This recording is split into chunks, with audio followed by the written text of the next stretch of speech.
श्री विष्णु पुराण 5वां अध्याय आध्यात्मिक आदि त्रिविध तापों का वर्णन, भगवान तथा वासुदेव शब्दों की व्याख्या और भगवान के पारमार्थिक स्वरूप का वर्णन।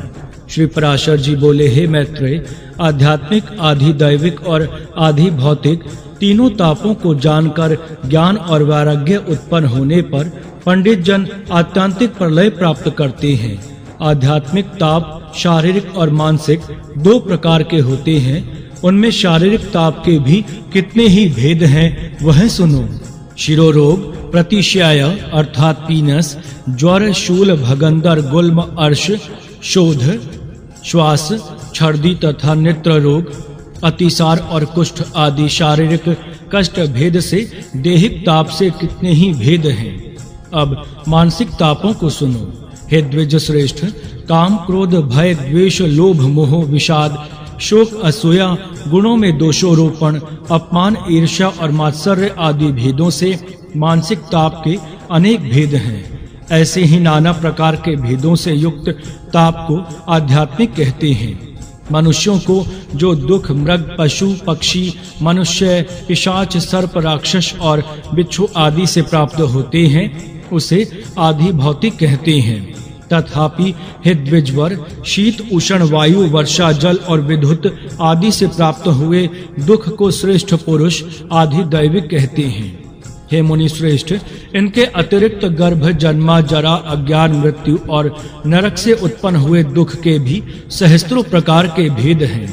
अत्यंत मलपूर्ण गर्भाशय में उल्ब अर्थात गर्भ की झिल्ली से लिपटा हुआ यह सुकुमार शरीर जीव, जिसकी पीठ और ग्रीवा की अस्थियां कुंडलाकार मुड़ी रहती हैं, माता के खाए हुए अत्यंत तापप्रद खट्टे, कड़वे, चरपरे, गर्म और खारे पदार्थों से जिनकी वेदना बहुत बढ़ जाती है, जो मल मूत्र रूप महापंक में पड़ा पड़ा संपूर्ण अंगों में अत्यंत पीड़ित होने पर भी अपने अंगों को फैलाने या सिकोड़ने में समर्थ नहीं होता और चेतना युक्त होने पर भी श्वास नहीं ले सकता, अपनी संपूर्ण पूर्व जन्मों का स्मरण कर कर्मों से बंधा हुआ अत्यंत दुख पूर्वक गर्भ में पड़ा रहता है। उत्पन्न होने के समय उसका मुख मल, मूत्र, रक्त और वीर्य आदि में लिपटा रहता है और उसके संपूर्ण अस्थि बंधन प्राजापत्य गर्भ को संकुचित करने वाली वायु से अत्यंत पीड़ित होते हैं। प्रबल प्रसूति वायु उसका मुख नीचे को कर देती है और वह आतुर होकर बड़े कलेश के साथ माता के गर्भाशय से बाहर निकल जाता है।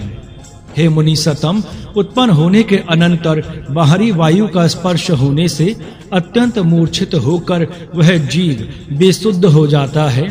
उस समय वह जीव दुर्गंध युक्त फोड़े में गिरे हुए किसी कंटक विद्ध अथवा आरे से चीरे हुए कीड़े के समान पृथ्वी पर गिरता है। उसे स्वयं खुजलाने अथवा करवट लेने की भी शक्ति नहीं रहती। वह स्थान तथा दुग्धपान आदि आहार भी दूसरे की ही इच्छा से प्राप्त करता है। अपवित्र मलमूत्र आदि में सने हुए बिस्तर पर पड़ा रहता है। उस समय कीड़े और डांस आदि उसे काटते हैं, तथापि वह उन्हें दूर करने में भी समर्थ नहीं होता। इस प्रकार जन्म के समय और उसके अनंतर बाल्यावस्था में जीव आधि भौतिक आदि अनेकों दुख भोगता है। अज्ञान रूप अंधकार से आवृत होकर मूढ़ हृदय महापुरुष यह नहीं जानता कि मैं कहां से आया हूं, कौन हूं, कहां जाऊंगा तथा मेरा स्वरूप क्या है। मैं किस बंधन से बंधा हूं, इस बंधन का क्या कारण है अथवा यह अकारण ही प्राप्त हुआ है। मुझे क्या करना चाहिए और क्या नहीं करना चाहिए तथा क्या कहना चाहिए और क्या ना कहना चाहिए। धर्म क्या है, अधर्म क्या है, किस अवस्था में मुझे किस प्रकार रहना चाहिए, क्या कर्तव्य है और क्या अकर्तव्य है, अथवा क्या गुणमय और क्या दोषमय है। इस प्रकार पशु के समान विवेक शून्य शीष्णोदर परायण पुरुष अपमान जनित महान दुख भोगते हैं। हे द्विज, अज्ञान तामसिक भाव विकार है, अतः अज्ञानी पुरुषों की तामसिक कर्मों के आरंभ में प्रवृत्ति होती है। इससे वैदिक कर्मों का लोप हो जाता है। मनीषी जनों ने कर्म लोप का फल नरक बतलाया है, इसीलिए अज्ञानी पुरुषों को इहलोक और परलोक दोनों जगह अत्यंत ही दुख भोगना पड़ता है। शरीर के जरा जर्जरित हो जाने पर पुरुष के अंग प्रत्यंग शिथिल हो जाते हैं, उसके दांत पुराने होकर उखड़ जाते हैं और शरीर झुर्रियों तथा नस नाड़ियों से आवृत हो जाता है। उसकी दृष्टि दूरस्थ विषय के ग्रहण करने में असमर्थ हो जाती है।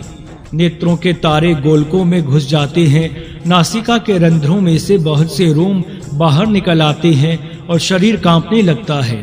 उसकी समस्त हड्डियां दिखलाई देने लगती हैं, मेरुदंड झुक जाता है तथा जठराग्नि के मंद पड़ जाने से उसके आहार और पुरुषार्थ कम हो जाते हैं। उस समय उसका चलना फिरना, उठना बैठना और सोना आदि सभी चेष्टाएं बड़ी कठिनता से होती हैं। उसके श्रोत्र और नेत्रों की शक्ति मंद पड़ जाती है तथा लार बहते रहने से उसका मुख मलिन हो जाता है। अपनी संपूर्ण इंद्रिय स्वाधीन न रहने के कारण वह सब प्रकार मरणासन हो जाता है तथा स्मरण शक्ति के क्षीण हो जाने से वह उसी समय अनुभव किए हुए समस्त पदार्थों को भी भूल जाता है। उसे एक वाक्य उच्चारण करने में भी महान परिश्रम होता है तथा श्वास और खांसी आदि के महान कष्ट के कारण वह दिन रात जागता रहता है। वृद्ध पुरुष औरों की सहायता से ही उठता तथा औरों के बैठाने से ही बैठ सकता है, अतः वह अपने सेवक और स्त्री पुत्र आदि के लिए सदा अनादर का पात्र बना रहता है। उसका समस्त शौचाचार नष्ट हो जाता है तथा भोग और भोजन की लालसा बढ़ जाती है। उसके परिजन भी उसकी हंसी उड़ाते हैं और बंधुजन उससे उदासीन हो जाते हैं।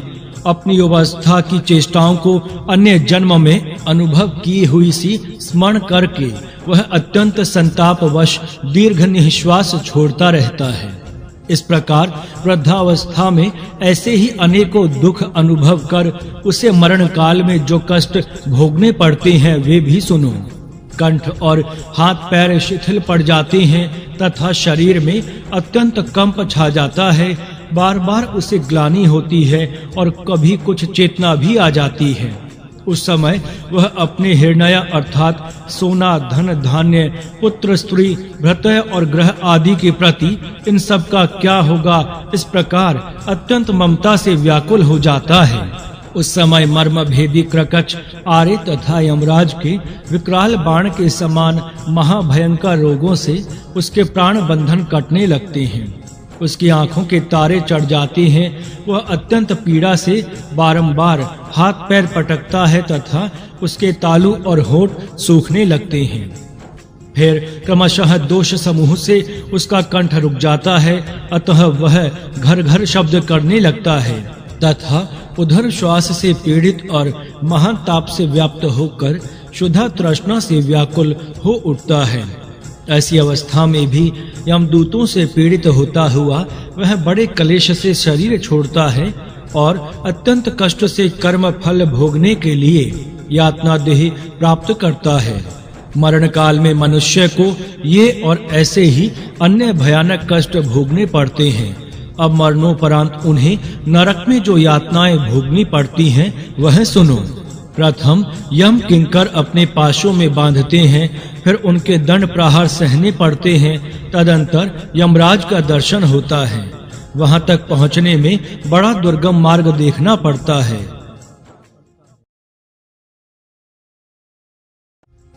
हे द्विज, फिर तप्त बालू का अग्नि यंत्र और शस्त्र आदि से महाभयंकर नरकों में जो यातनाएं भोगनी पड़ती हैं वे अत्यंत असहनीय होती हैं।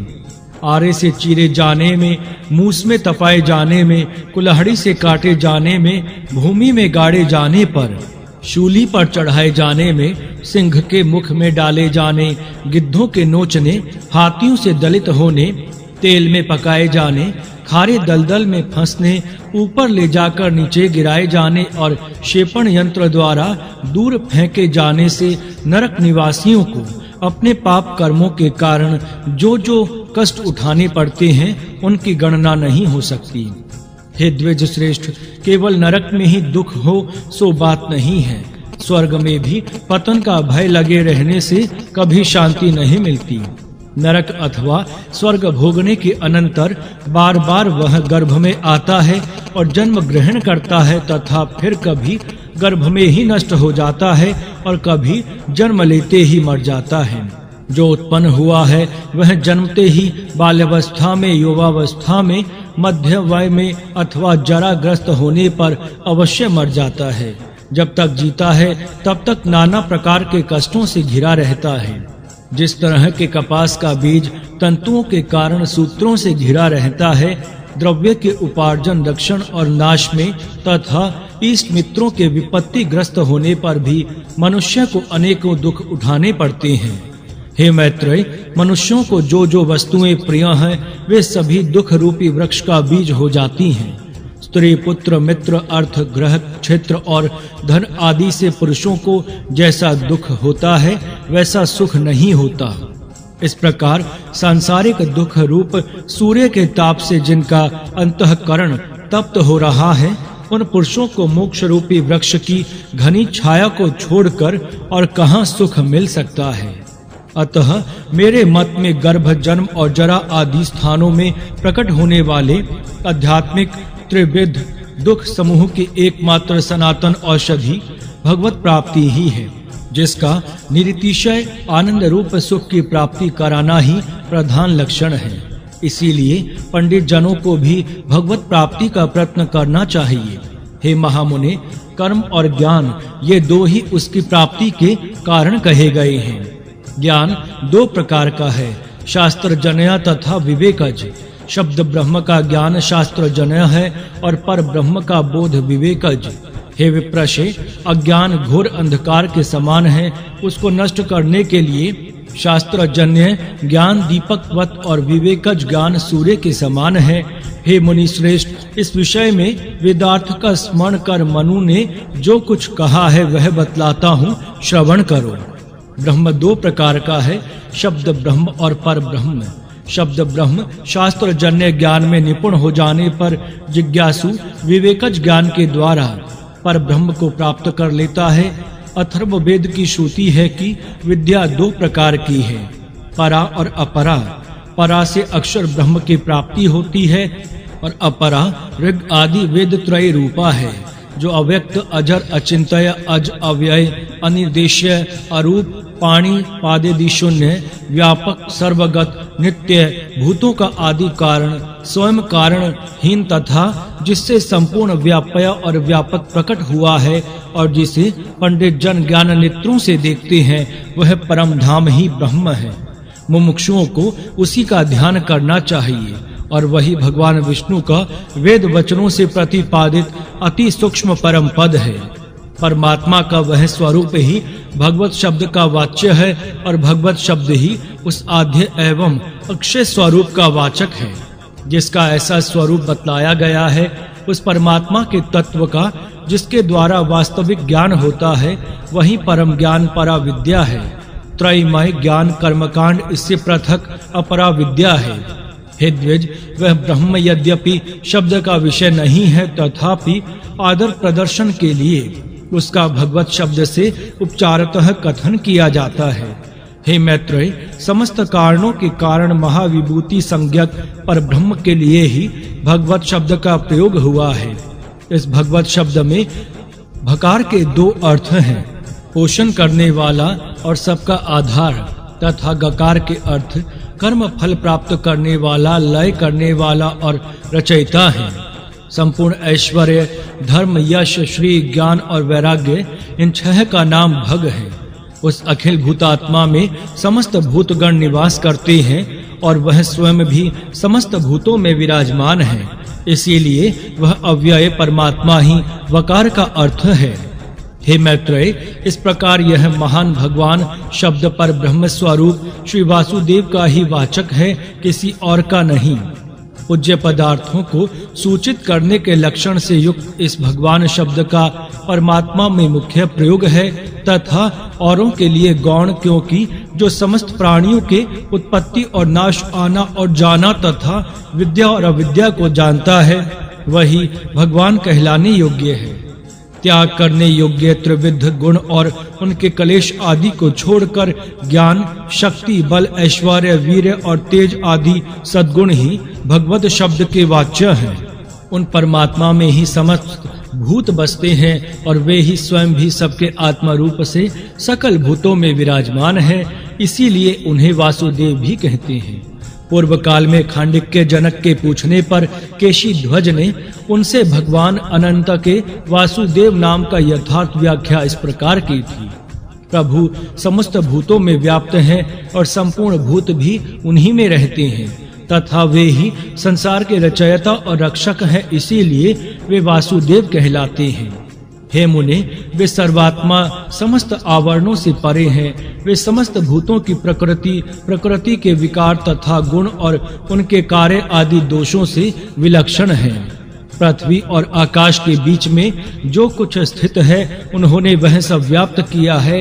वे संपूर्ण कल्याण गुणों के स्वरूप हैं। उन्होंने अपनी माया शक्ति के लेश मात्र से ही संपूर्ण प्राणियों को व्याप्त किया है और वे अपनी इच्छा से स्वमनोनुकूल महान शरीर धारण कर समस्त संसार का कल्याण साधन करते हैं।